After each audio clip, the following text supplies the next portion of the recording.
Hello, hello, and welcome to the Elevated Frequency Podcast. My name is Shannon Morse, and coming to you live with my lovely co-founder and business wife, Lisa Kirby. And our very special guest today, which we are so excited, it's been like 4 tries in the making to get Boris Berjan on here, who is the founder of Theia, which I just learned how to pronounce correctly. Yep. And we just shared that we were going to start with where the name of this company came from and then what the company is. And we'll just roll right into it. So hi and welcome. Sounds good. Thank you for the wonderful intro. Just a quick call out. The 4th try is all because of me, not because of Lisa or Shannon. I had a flight every single time. So it's all my fault. So you guys would have had this sooner. But Theia was invented. The name itself was invented when I was in Mexico drunk on a rooftop patio at a party. So I was looking for domain names and I was just going through Greek gods and goddesses. And it just so happened that Theia was the Greek goddess of insight. So building a company that's tech related to your health, I was like, perfect. We're going to give insight to your body. Getting drunk in Mexico paid off in more ways than one. And I bought the domain name on the spot, amongst like 20 other ones, which I wasted money on. But that was the beginning of the journey. I love it. And we were joking earlier because the Green Door Life, the name of it, also dropped in a little bit of a drunken experience in Mexico as well. So you're like, wow, Mexico is a great place to think up business names. Yeah. So if you're going to do entrepreneurship, clearly you have to go to Mexico and get drunk and it'll all happen. Oh my gosh. So we are really excited to talk about all things blood sugar and how we've been able to use Theia to not only support our personal journeys as nutrition clinicians and supporting individuals and understanding their own unique relationship to their body and their blood sugar. But so for those of you who are very new, Boris, can you share a little bit about what Theia, oh my God, I'm going to have to correct myself. Oh, it's all good. What Theia is and what you guys are about and the reason that you're different from other companies and et cetera. Yeah, for sure. So in simplest terms, Theia puts biosensors on your body. I'm going to do it like that. And then the biosensor streams your body's data to our app. In our app, you as a consumer or client are logging your food, activities, feelings, exercise. Because we get your body's data into our app, we can show you how you're performing in real time. So it's the first time in the history of humanity where we're actually getting an inside view on what are you doing and how is it performing for you. Much different than, follow a philosophy of do elimination diets. Let's do this diet versus that diet. It's like, this is now a real-time view on like what's working for you. The second half of what we do is when you're working with a coach, doctor, physician, personal trainer, we actually link up with them and show that data to them. Mm-hmm. So now they can modify their care plans according to your data, personalized, and you guys are now in sync, right? So this was a relationship never able to be done before because there was no way to get that data. And even when the data started happening, it was very clunky and the experience really sucks if you're just using sensors by themselves as hardware. There's a bunch of hardware manufacturers that make them. Mm-hmm. So we really wanted to bridge that gap between, when you're working with a doctor or a physician or a coach or somebody's program, for them to know what's really going on with you, and also for you to see their program or guidelines, how they're working for you, right? That's a hugely impactful thing that you had to best guess before, and you never really knew what was going on. So that's the essence of the company. It's thank you for that. What I love about this, because we talk about, there's so much to say here, you guys, because what Theia has been able to do for us in our unique journeys and for our clients, and we'll get into this in a moment, because we're running a program with our team right now of about 16 individuals, which are our team of coaches and instructors.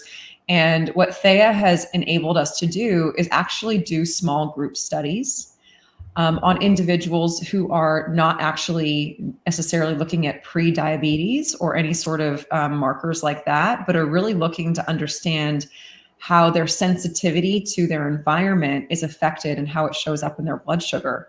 And so this has been such an incredible tool. So I just want to say thank you, Boris, for thinking to include practitioners in this ecosystem and in this equation, because it is such a game changer. Also, because we're able to reflect back to people what might be occurring and kind of like work as a team with them, so they're not doing it on their own, because I think that has its pitfalls. Also, when someone is just like kind of flying blind and they got the CGM on and they're like, the alarm's going off and they're like, oh my God, what's happening? Yeah. So yeah, I just want to say thank you. And I know that Lisa has like so much that she can share from personal experience. So I'm not really sure like exactly where we're going to want to go, because there's so many different directions we can go. But Lisa, do you want to share a little bit, especially with Boris, about what you discovered when we did this last year? Yeah, we were chatting a little bit before we went live, and even just how much Theia has grown and evolved and improved in terms of that communication with both the user wearing for anyone who doesn't know what a CGM is, we're talking about continuous glucose monitors. So the ability to understand and interpret your blood sugar changes in real time. And if anything, it's just a small 15-minute delay. Is that right? From a finger prick. Yeah. Right. To have that data, from last year to this year has already been a game changer. Theia now has an app, so it's just so easy. It's so user friendly. And best of all, like us as coaches have that data accessible where we can see what's happening on the back end, and we don't have to ask our clients like, hey, can you check your levels app, or like, what does this say? We don't have that visual, that accessible data. So for nutrition coaches and, like you're saying, Boris, like doctors and physicians, like the ability to have that information is you can't, it's invaluable. It's absolutely invaluable. But what I noticed, like personally for me,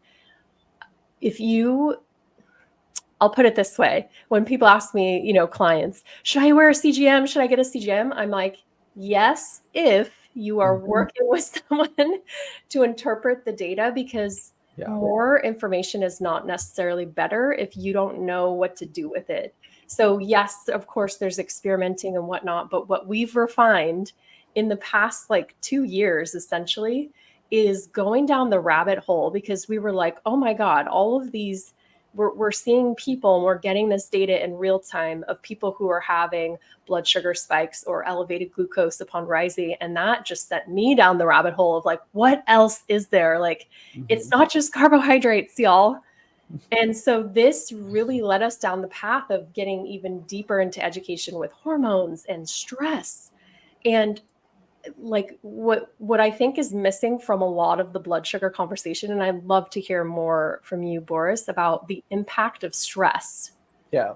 And how overlooked that is on your blood sugar. Can you share a little bit about that? Yeah, you're actually touched on a big point that I always make, which is most people think blood sugar is only related to food or your metabolism related to food. And it's like, nothing could be further from the truth. Okay, yes, food is your number one source of energy. We're not going to argue that.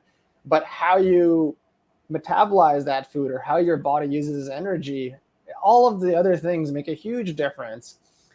So sometimes people they're on like a 72-hour fast, not eating anything, and their blood sugar is really high. And they're like, why is it high? And we find out that they're stressed. They just had an argument with somebody. Someone on Twitter called them stupid, right? So it's like, then they're like, oh, I had no idea. Or they were watching the news, and news is all, news sells because it's negative. It's never like the guy who saved the kitten sure gets some airtime, but the police chase and the guy that, drove over 5 people, everybody wants to know about that.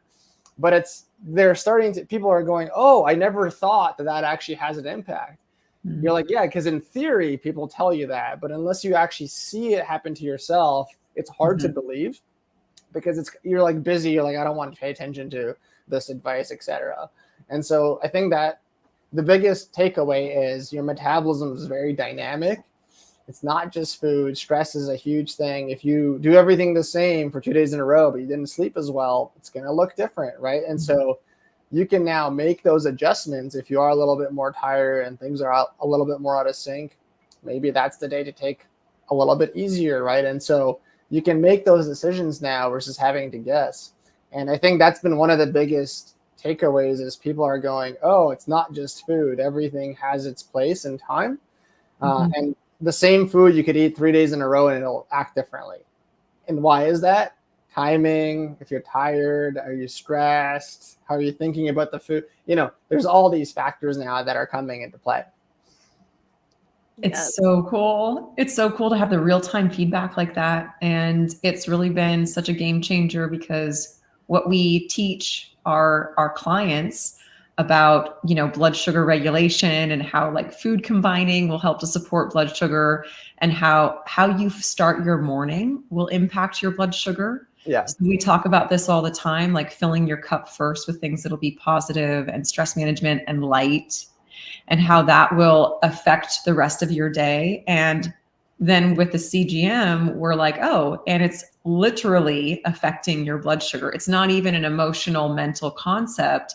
We're now being able to go like see how it affects it. Yeah. And it's just, it really is like the coolest thing. I'm really grateful and stoked for it. Mm-hmm. And I think that perspective and mindset is everything. So when we put the CGMs, the first time Shannon and I had ever worn the CGMs last year, you know, I'm going to be totally authentic. I went into it. I was like, I'm going to have great blood sugar. My graphs are going to look like this. I'm a nutrition coach. I know, like, of course my blood sugar is going to be balanced, right? I put it on and I freaked out. I absolutely freaked out. I was like, this thing's broken. It's wrong. I like went running around and I was like, I'm going to get my fasted blood glucose tested, you know, to confirm and be like, is this real? And honestly, it was such a wake up call to the information I needed. And I am a nutrition coach, right? So I had all this extra pressure on myself. But what I realized, like through it, like I wasn't eating, like I don't eat processed food hardly ever, you know, like know how to meal combine and get enough protein and fiber and all the things. But the pieces that I was missing was the stress, was, you know, meal timing and delaying things. And so it really, you know, it's opening up this conversation that you can develop prediabetes from other things other than just food. So stress is a factor. And one of the big ones now, like the difference between wearing it last year to this year, I'm like, I'm going to experiment with everything. Like, this is so fun. I'm so curious. Like, what can I do to like try and, you know, mess with my blood sugar and just see how it responds. So I've been doing things like, late at night, turning on my computer, blasting myself with blue light, and like, let's see what happens. And I'm telling y'all, it's like, you see it in real time. And I'm like, imagine having this data. Like I'm blasting myself with blue light at 11 p.m., you know, and staying up late and like, what's going to happen? And my blood sugar was through the roof. And then I had a hard time sleeping that night. And so I can take that information and be like, now this is like evidence that this like blue light has an impact on your blood sugar. Like how invaluable is that? So I really feel that having a support system as you're wearing it, unless you just have like the best absolute like curious mindset, it's so important so that you're not going into it just expecting that you're going to have, you know, this like perfect blood sugar right out of the gate. Will you share a little bit, Boris, about, I'm sure you've done plenty of experiments yourself with the CGMs. Like, what did you find? And, you know, what did you find from experimenting? And I'm sure your team as well. Yeah. So a couple of things. I think going back to kind of meal timing, for example.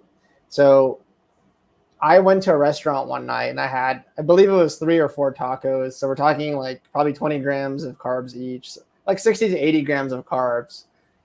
And I fully expected my blood sugar to rise, and it is what it is. And so it basically didn't move. And I was like, well, that's weird. It should have had some impact. So 2 days later, I went to the exact same restaurant at the exact same time, ordered the exact same thing. And I went diabetic for like 2 hours.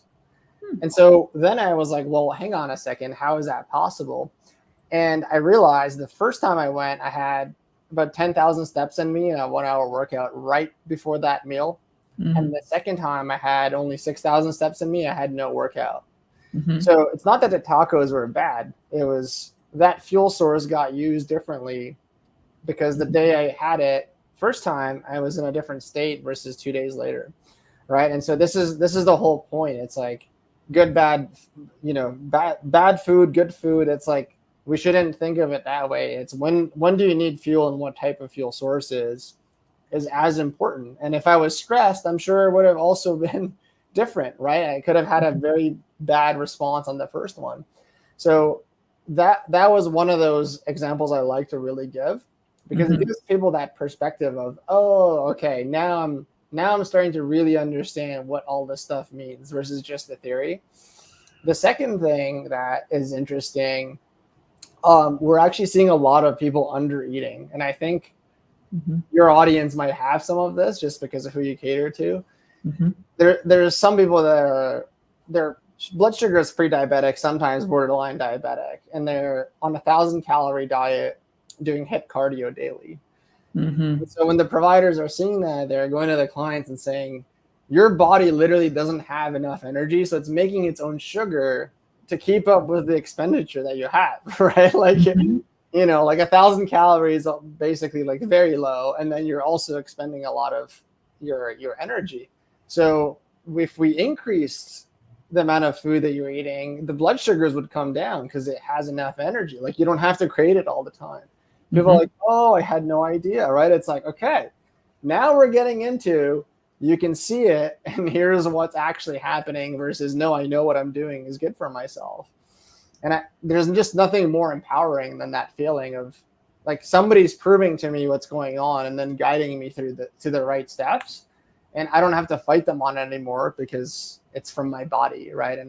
So those are some of the examples that we're seeing. The other one, maybe some other quick ones are when there's carbs in water format, we've seen it impact more than not in water format. And this includes soups. So like noodles and soup, et cetera. This is like a rocket. For me specifically, it's not for everybody. Like that type of carb is like a rocket fuel for me. But anything like a juice that's highly concentrated, and I'm talking even real juices, not not the sugar filled one with 99% not real juice, whatever that means. So it's like, okay, I can still have those, but maybe I'm not going to have a liter of that, right? It's like I might have a little bit of that juice because it still has nutrients, etc. So just making that better decision every time I'm making a decision now, I can learn. And all of those compound over time. You really understand like what's going on with my body. If everything's the same, am I stressed? So you become a lot more conscious of not just the food, but your surroundings and your lifestyle. Yes. Boris, thank you so much. I wanted to kind of give any of our listeners some of the why behind why you are sharing those experiences.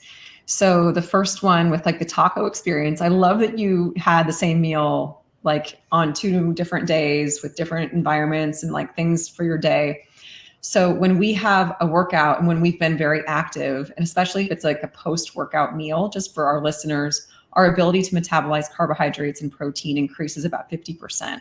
So we're going to have this capacity, especially if we have more muscle mass, which is a lot of our audience as well. We're going to have more capacity to immediately use that fuel.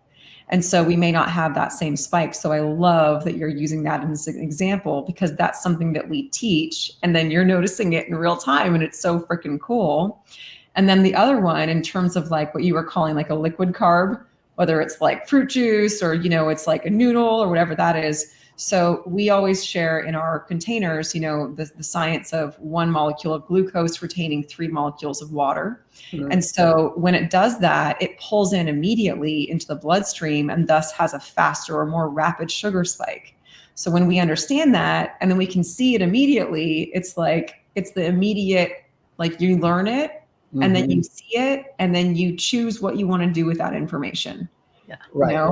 And it's like the coolest thing. Something I wanted to ask you about, because we're talking about food in this capacity, but I'm curious, like what you've noticed with things that are not food. I actually noticed that when I get in a hot bath, that my glucose levels spike. And I was kind of confused at first. I was like, wait, what's happening? And then I was like, oh, it's a stressor. My body has to regulate itself. So it requires energy. Like that makes sense. Oh, okay. Yeah. But what else have you found outside of food that has had an impact on blood sugar? Yeah, great point. So we made our algorithm look at 3 different things to optimize for now, which is high heat, high cold, and high intensity workouts. Technically, if you're in high heat or high cold, your body produces its own sugar to regulate temperature because it's an extreme environment, so it's creating energy to keep you equilibrium. Mm-hmm. And high intensity is you're just putting your body through a lot of stress and it needs extra energy. Mm-hmm. And so in those situations, it's actually a good thing that your blood sugar is spiking. It should be. If it's not, something's up and it's burning something else, and whatever that is, we don't know. So in those situations in our app, if it's logged that it's high intensity or high heat, high cold, we don't score that negatively.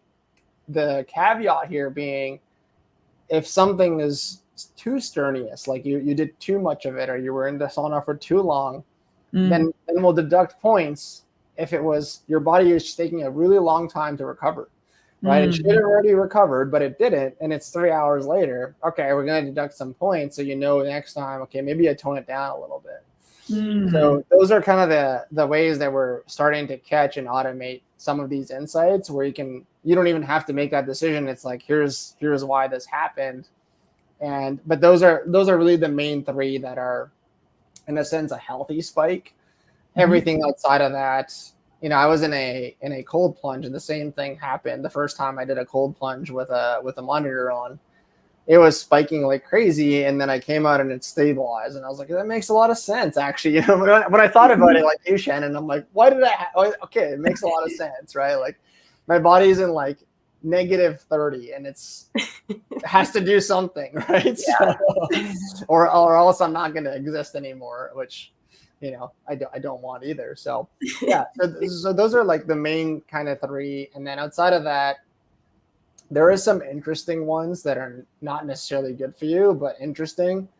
We had this one client that somebody was catering to, and it was really interesting because she would see a spike in her blood sugar every time she went upstairs in her house, because she had a 2-story house.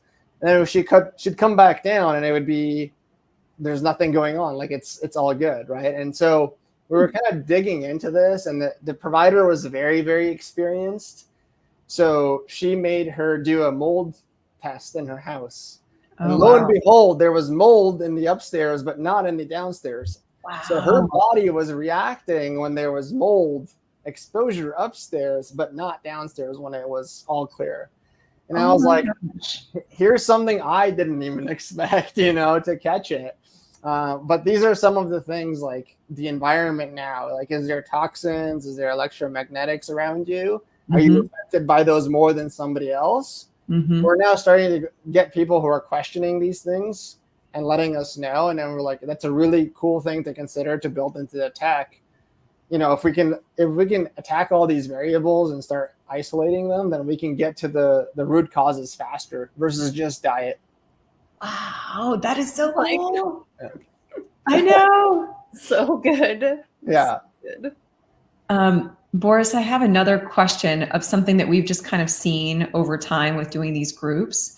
So, and this is kind of a hypothesis, and I have only because of what we've seen so far, but I feel we're actually seeing different trends for different like soma types or body types. So like endomorphs, ectomorphs, mesomorphs, and seeing different overall trends perhaps in blood sugar levels. Yeah. Have you guys ever looked at that yet? Or is it anything that have awareness of? Definitely. So it's not something we've categorized really well. However, we're almost at 60 million data points collected now. Wow. So we're starting to really start like patch things together. Like, if this happens and that happens, like, why did it happen in that person but not somebody else? And we haven't isolated necessarily that body type. However, we see that, for example, I've tried to make French toast healthy. I'm going to actually publish this soon. But I started with, white bread and like cinnamon. And that, like, obviously rocket fuel, right? And then it was like, okay, white bread, cinnamon, and egg whites, like add some protein. And it was like same result. Then it was like, okay, instead of egg whites, add an egg yolk and egg whites. And then it was like 2 egg yolks Then it was like 4 whole eggs, then it was like butter, and so it was like and. So I did this over like 23 days. My co-founder was like, "You're crazy," and it was every morning. I got it to a point where it's, instead of going like absolutely crazy, I got it to something that's reasonable but still not great for me.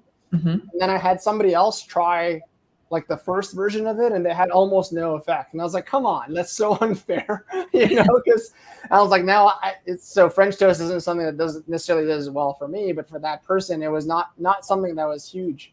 Same way bread too. It wasn't even just, I saw them make it. So, for some things else, like I'm better at than other people. Like I actually digest carbs a little bit better than other people, but I'm also active and I'm 6'4".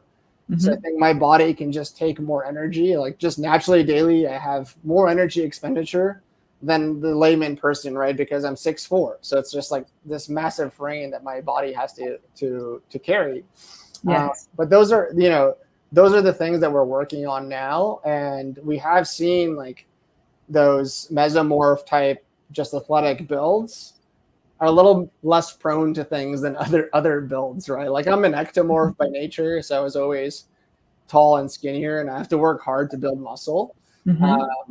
But because I'm tall, I can have some more expenditure. But like those mutants that are just like muscular, don't ever work out, and like somehow their diet is fine, is interesting, right? Because we had one guy, I was baffled. He's like 270. He doesn't look like crazy obese. It's like it's proportionate in his body. But I was like, there's no way you're healthy at 270. Like it's just too much weight, right? And he's way shorter than me. So I was like, it doesn't feel right. And his blood sugar was perfect, but he was eating like canned peaches. That's like 100 grams of pure sugar with a waffle with rice. And I was like, he's eating like 500-600 grams of carbs. That's pure carbs, right? Like not with any protein either. I was just like, and I sent him 3 sensors because I was like, they're all faulty. There's no way. Different sensors. I sent him different brands. It was all perfect blood sugar. And I'm like, man. So I sent him finger prick. I'm like, this is like, gold standard, been around for 50 years. Let's just test that. And it was perfect blood sugar. So I was like, either you are the epitome of genetic lottery. Like you will never die. You can eat whatever you want. Cars can't. Zero stress. Yeah, like you're an absolute. Like I want your genes. How do I clone you into me? Or one thing, because I do have a lot of background in medicine and healthcare, because I had personal troubles. I said I would really go test your fasting insulin levels. Because my thought was I don't think he's genetic. It could be right, but it could be that his insulin just responds so fast that it redistributes sugar like beyond quickly, like almost like nothing we've ever seen before. It was like, it's not medical advice. Obviously, we don't give medical advice, but I was like, it's something you should really look into because I've never seen this in any. Like you're an absolute like 1 in 10 billion, response. So I should actually follow up with him because I don't know if he did that. I'm curious how much muscle mass he had. And I'm curious if you've seen a correlation with like the amount of muscle that someone has in their body and their blood sugar spike capacity. Yeah, I would say he had a decent amount. Like it's not a guy that worked out, but at 270, it wasn't like all his fat. It wasn't like it was like really like all in his stomach. It was all over his body. So even I've seen him with multiple shirts. He looks pretty proportionate, but I'm like at 270, like that's like a massive human being, right? And he was shorter than me, so I think naturally he had some of that mesomorph in him. Like he's just naturally like I'm like I can't even get as big as him if I tried.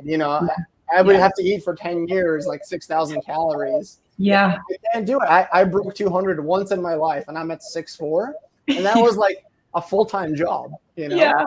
So it's I'm like sometimes just I don't know, right? So I think we do see people who are more muscular. They're also more active. Their muscles can take in more of that sugar, so it's a little bit less of an effect, and it gives you that buffer. At the same time, I think some genetics and reactions to food also have a play, Yeah. because another good example, I'm on like 6th example here, but hopefully you guys are enjoying them.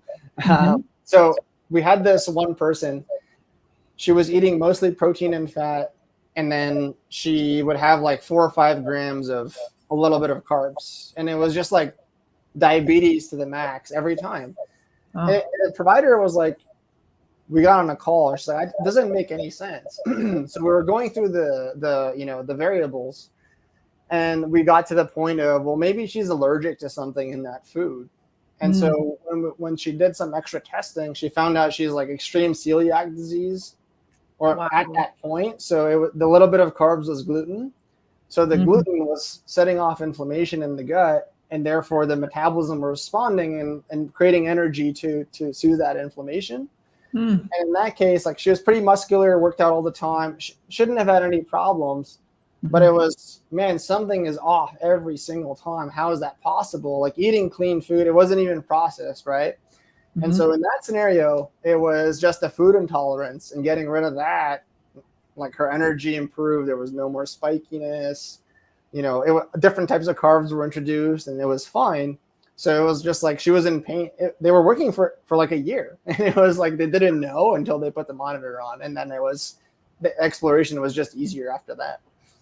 I mean, this is life-changing information, and it's like, I think that's where we're at the point where we've experimented with it enough personally and with our clients, where we're looking so far beyond just carbohydrates. We're starting to get into that really nuanced, fine-tuned details of ruling out all these variables, because one of the biggest things we don't want to create, and this is why we say, make sure you have a support team or you understand how to interpret this, because if you don't know what you're doing and how to adjust that, and adjust certain levers one thing at a time, you can very well create in yourself a very restrictive diet of like, oh, I'm not, like the first response, oh, I'm never going to eat carbs. And it's like, well, that can also lead to other kinds of health issues. You can develop high cholesterol down the line if you're like swapping all your carbs for fats, for example. So I was curious, Boris, can you share just like the overall general guidelines of like what's an acceptable spike, like fasting blood sugar, and then spike, and then how quickly to come down? Because from the literature I'm gathering and reading more about, it's the 2-hour mark after you have something that you really want to make sure you're back down to like your pre-meal levels, is from what I understand. So that as long as you're not going to like pre-diabetic or diabetic levels, number one, but you're kind of like, when you have certain foods, including carbohydrates, and it spikes, you just want to come back down. Can you just share a little bit more about that for everyone? For sure. So when we were building our algorithms, we had to look at like all the data to make sure we could build the algorithm. If it's not accurate, then it's like complete waste of time, right? Like you said, it's just data at that point. And so all the clinical trials showed, something, if you're having a spike and it's above 30 mg per DL, for those of you that don't know what that is, don't worry, it's like a certain amount of spike in glucose.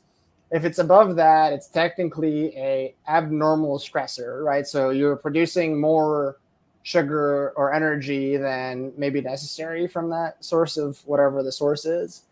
And then, we look at, our algorithm looks at the 3 hours post that logged activity. And it's looking at, does it come down within those like 90 minutes going into that second hour? And if not, then we're saying, okay, you might be stressing your body a little. Same thing with the exercise, right? If it's like it goes up and it doesn't come down within 75 minutes, your body is still producing energy or having a harder time redistributing that sugar. So there's some stress on it. So I would say on any food, about 30 mg per DL spike plus, you're starting to deduct points, and if it's like for 2 seconds and it comes back down, then you won't deduct too many.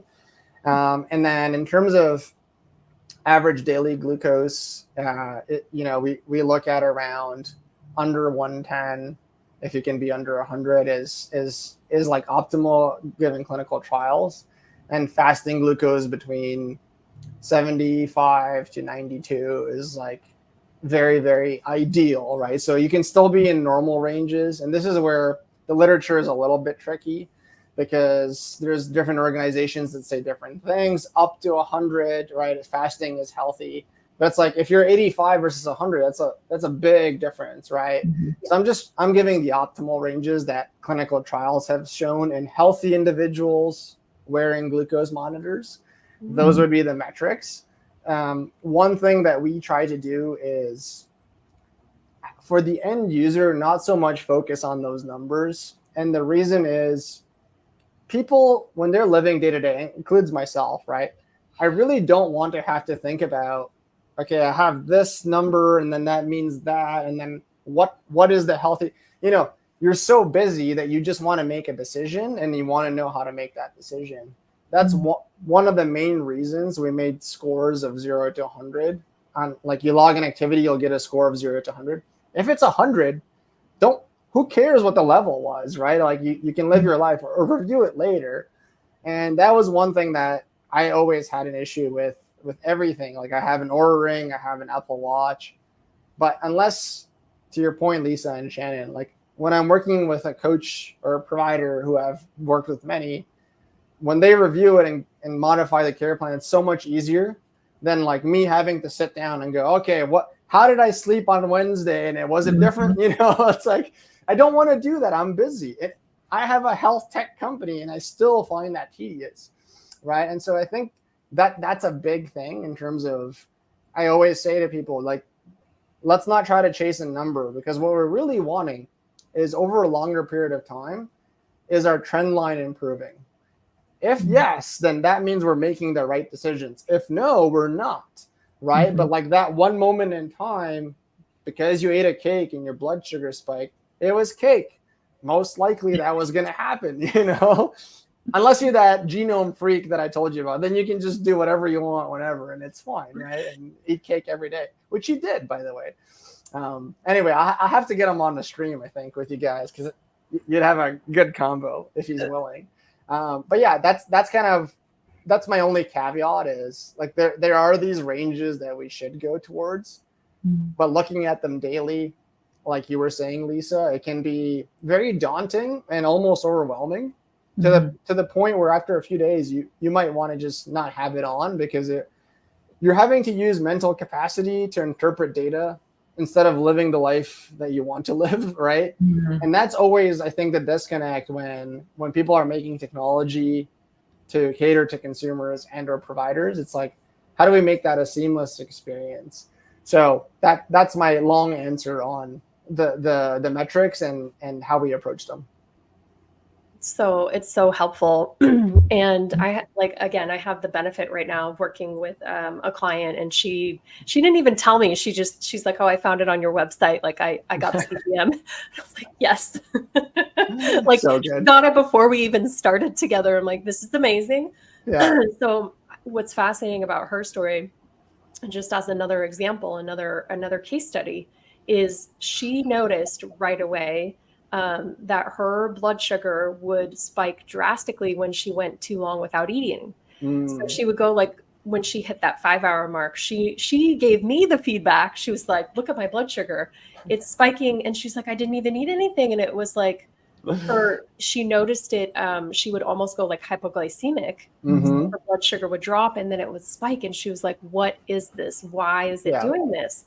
And I'm like, this is the paradox that you can go too far with like keto style eating and low carb and fasting, that you can, the paradox that can actually lead to like pre-diabetes. Yeah. It's fascinating, because then your body's like pumping out. It can be a stressor over time if you don't know how to do it appropriately, and kind of like therapeutic doses and cycling, especially for women, that it can accelerate your glucose release through glucagon. And she was just mind blown. And having that data, and this is a client of mine who had been doing keto and 4 to 5 day fasts at a time for 2 years. Yeah. And getting that data in real time, it was just fascinating. So now we're working on, getting her kind of more of those rolling hills and like slowly incorporating carbs back into her diet. And then there's no need for this like 4 or 5 day fast, and her body composition's improving. I mean, and to not have that CGM on, I think would be much harder for me as the practitioner to be like, just believe me, Totally. take my word for it. Yeah. So have you noticed, or have you seen any case studies like that from people kind of doing these extreme low carb or keto or extended fasting diets? Yeah, absolutely. I think one of the key points you also pointed out was it was a woman. And the reason I mentioned that is the menstrual cycle changes everything, right? So there's 1 week of the month, if the menstrual cycle is coming up, the hormones completely change. And so a lot of providers have started taking women off of fasts specifically when their hormones are, doing whatever during that time of the month, because they realize like they're lethargic, they need more energy. Their hormones are completely different that week than the rest of the month. So it's like, why would it be the same diet? Why would we want to extend those fasts? They don't feel well. They're lightheaded, right? It was like all the things that you're saying, and I do fasts once in a while, etc. But I also see that like my hormones are much more stable, and we see that in males too. And they're able to have like a more consistent routine. But unfortunately, that's not the case with females. And we see that in the data all the time. And definitely we've seen lots of people on super low carb and calorie restrictions that are hypoglycemic, right? And then technically, I'm not going to diagnose it, but it's like technically that's a pre-diabetic stage. So you're in pre-diabetes. So there's a stressor on the body the other way, right? It doesn't have enough. And it is absolutely a game changer when providers such as yourself, Lisa and Shannon, are able to be like, look, you can now see it in the data. Let's make this modification. If the data doesn't improve, then you can go back to your old, your old habits. And it's a really good point that you came up with, because the whole point of this technology is to personalize it to you. And some women might be able to do that 4-day fast during the menstrual cycle, just genetically or whatever, their predisposition to fast better than somebody else. But a lot of them we see in the data is not the case. And Boris, can you share just briefly if someone is going, especially a female, hypoglycemic, indicating like possible prediabetes diagnosis, by the way, which I found out I had gestational diabetes and then had an official pre-diabetes diagnosis in my mid-30s, and my doctor was like, I think that's what's interesting too. Like you can be any body composition and have pre-diabetes, diabetes. So he looked at me like, "What are you doing?" I like looked fit, but he was like, your fasting blood glucose is like through the roof. And I'm like, I don't know, like nothing. I don't. He just was like, eat, try not to eat so many carbs, and that could have made it worse, right? Right. Totally. Could have made it worse. So if someone is having that experience of hypoglycemia and then an elevated fasting blood glucose levels, besides, that's the paradox, right? So it's not necessarily to eliminate carbohydrates. In your experience, what have you seen kind of help solve that kind of problem? Yeah. So a couple of things come to mind that we've seen in the data anyway. Increasing calories, and it doesn't have to be carbs, but fats, proteins, and potentially carbs, just increasing amount of energy. And even in the case that you gave, maybe more frequently in the beginning, and maybe later it doesn't have to be, but just giving the body more consistent energy has helped a lot. Definitely, we've seen increasing of protein when that's been administered, because Lisa, you already said it, so I'm preaching to the choir here, but protein can turn into sugar through glucagon, the hormone. So if you're feeding it more protein, it might need it, but if it doesn't, it can turn it into sugar. Just the fact that you're giving it those more calories can help. And I think in the longer term, if that is the case and they're really hypoglycemic all the time, it's just going to be effort over time, right? It's like yeah, if you increase protein this week, it's all good. It's like, no, because the fact that we got that low was probably years of things that we were doing to the body that now it needs years. I always say, like, if you've been destroying your body for 20 years, knowingly or unknowingly, there's no 30-day reset that's it'll help. Let's not, like, the resets are good because they get you results and everybody wants a result. But it's like, for those organs to actually heal and refunction, it's probably going to take some time, right? And so those are kind of the three pockets I always go after, because we've seen that over and over again in the data and through the providers that we work with. So powerful, because I think the default is people might get that data and be like, I'm going to cut carbs. And it's like, I think especially for women, what we're finding is like, it's a wake-up call of like, maybe you're doing too much. And again, from our personal experience, like, we've been there. Oh, we need to do all the things and exercise the most and do 2 hours in the gym. And it's like, women have to be more careful about that. Yeah. Because we can put ourselves in that low energy state and hyper stress state. And for the listeners, I just want to speak into this too. When we as women are doing that for prolonged periods of time, it really elevates our cortisol that we've talked about in other past podcast episodes. But also, when we're in that state, we're going to start to break down muscle tissue, right? And when we break down muscle tissue, then that further will affect our blood glucose levels. But that's really when we start to kind of be in this compounding long-term issue, especially as females, because then as we get older, it's harder to build muscle and, all of these different compounding effects. So you just kind of popping that in there so everyone knows like what the thing to think about is in that respect. Boris, I wanted to ask you, there's so many topics to go over. I wanted to ask you, I've also tried what regulates, like what brings my blood sugar down into regulation, and tried things like massages, which I was like, oh, it actually spikes my blood sugar. Interesting. Which is kind of makes sense because stuff's being moved around, and you're being squeezed and blood flow. But I found that the three things that like will regularly regulate my blood sugar are mantra, Sanskrit mantra, or singing. Like any sort of like vibrational humming. I was like, wow, that brings it right down. And then it's steady because I'll do it for like an hour at a time. Pranayama, so breath work, like not the fast breath work, but like the slow, not nasal breathing. And then of course, walking at a steady pace in nature usually is awesome. But have you noticed anything that was helpful for like blood sugar regulation for you that has nothing to do with food? I think you nailed it. I think it's regulating the nervous system, right? And that goes back to Lisa's point of stress when we started the call. Yeah, sure. Walking distributes, energy as well. But I think even the two other things that you pointed out it's something that's soothing you and then making you not as stressed.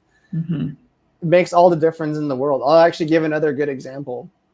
There were studies done showing, let's say you're sitting and eating pizza. It's going to have a different effect than if you're out with friends having fun and eating the pizza. Why? Because you're relaxed. You're not stressed about anything. You're having some fun. You're being social, which, what, like it or not, humans are social, right? Like during the shutdowns, everybody was miserable because they couldn't see anybody else. So it's like, it makes a huge difference. And you can actually see it in data now versus before. People would say, well, that's just la-di-da, fairy tale to, that's for the monks or whatever. And it's like, well, no, it's true, right? And I think all of that makes a lot of sense. And if you aren't doing that ever, regulating the nervous system, and I'm very guilty of doing a lot of this. You just go, fly everywhere. You're gonna, you're not gonna feel as good. You're not gonna process the food as well, or the exercise as well. You're not gonna be functioning properly. So it's like you might be doing all these good things, but if the constant state of your body is in a stressful state and your hormones are having to work overtime, but it's always gonna show in one way, and you might think that it's all the other things, but it's that one thing, right? And it's a great point that you bring up. Yeah, well, I love how you're even pointing to the mood that we're in when we're consuming food, and that how that affects digestion, because that's something that we get to talk to our clients about as well. Is that if you're looking at food and you're like, oh, this is gonna be bad for me, or oh, this is not healthy, like I shouldn't have this, Right. and that's going to affect your digestion and thus your blood sugar. But if you're looking at it and going, you're like, you know what? I'm going to enjoy this so well. Like this is going to be awesome. I remember in the beginning of our whole like nutrition journey with Lisa and myself, I was like known for loving donuts. I was known for like just having a donut before my workouts, like 100-layer donuts. Let me add them. You know, I'm going to use this for fuel. And everyone was like, what? How does that? And I was like, I'm in love with this moment. This moment is freaking amazing. And then I would have an amazing workout. And it was like, I feel great, you guys. I don't know what your problem is. Yeah. And of course, you know, there's like the refined sugar aspect of it. And I've actually slowly worked myself out of that phase. But it's, I love that you pointed to that as well, because it's something that's so real and it sounds woo, but we can actually see now that no, it's really happening in our body. Right. And so that's gonna be my next experiment, you guys. I'm gonna be like, I'm gonna have a really poor mindset and eat something, and then have just like this cookie is going to be so calming. Yeah. No, it's a great point.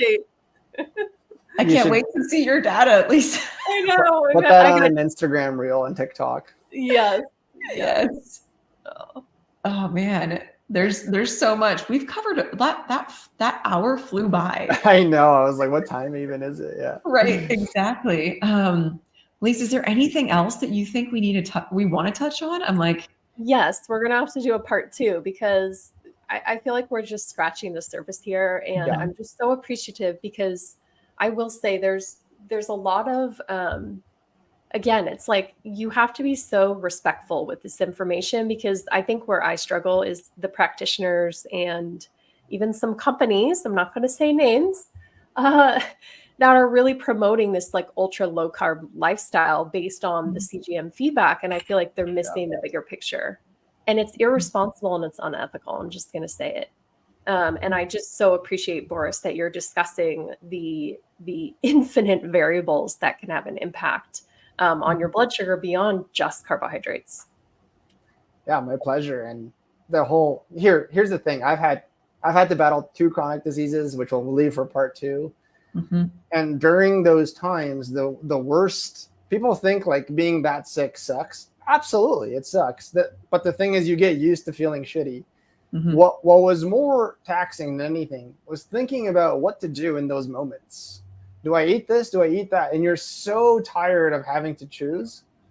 And this is the first time where if the data is presented, not in a negative way, but in a real way, and you're working with somebody that knows how to interpret that, it's the ultimate combo, because you're getting the support, the coaching, the interpretation, and you get to see it in real time. Oh, it's such a gift. That was a beautiful way to describe it, Boris. Thank you. Very welcome. Yeah, I can't wait for, well, let's definitely do a part 2 and make it happen in under 4 tries. I believe in us. I will do my best to keep it at 3 max. Okay. It sounds perfect. Okay, well, do we want to wrap up for right now? Yeah. Let's do it. We'll do a part 2 then. Exactly. Well, thank you guys so much. Lisa, thank you for bringing your questions. Everything that you asked, I wanted to ask. And I was like, okay, I'll round out with this. Great.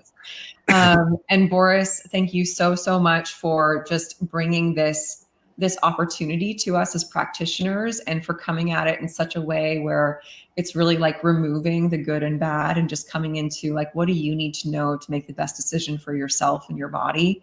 And we're so behind that concept and that intentionality. And we're just really, really stoked that you exist. Thank you so much for the kind words. And in the same vein, thank you guys for helping people, because when I was sick, I had 7 different providers at one point, and all of them had some input that helped. And it's like, without coaching or guidance, I couldn't have built Theia, because I would still be sick. So just wanted to give appreciation to both of you for getting people on the right track and helping them. Thank you so much. Yeah. Sure. All right, you guys. Well, thank you everyone who was able to join either live or sometime in the future. And we will come back for round 2, and we'll see you guys next time.